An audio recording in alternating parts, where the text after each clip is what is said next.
Thyroid ಕೂಡ ತುಂಬಾನೇ improve ಕಾಣಿಸ್ಕೊಳ್ತಾ ಇದೆ.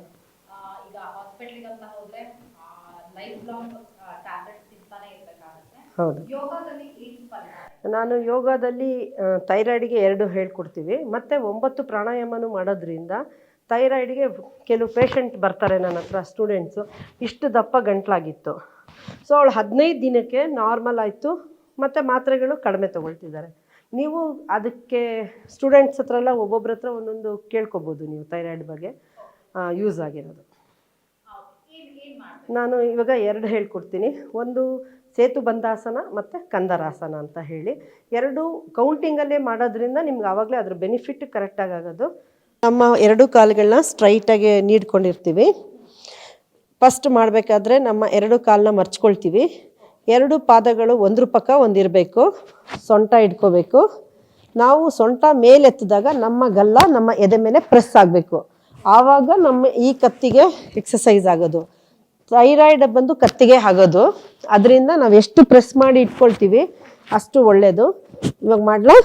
ಓಕೆ. ಅಪ್ ಅಂದರೆ ಉಸಿರು ತಗೋಬೇಕು. ಬ್ರೀತ್ ಇನ್, ಕೌಂಟಿಂಗ್ 1 2 3 4 5 6 7 8 9 10.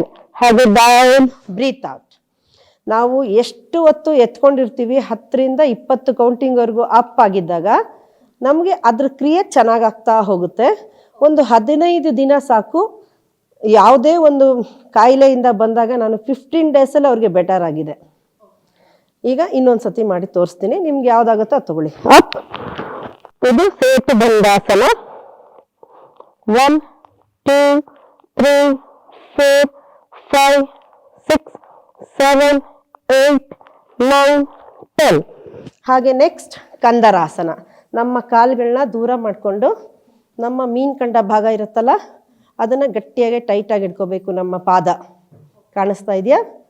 ಈಗ ಉಸಿರು ತಗೊಳ್ತಾ ಅಪ್, ಬ್ರೀತ್ ಇನ್ 1 2 3 4 5 6 7 8 9 10. ಹಾಗೆ ಡೌನ್, ಬ್ರೀತ್ ಔಟ್.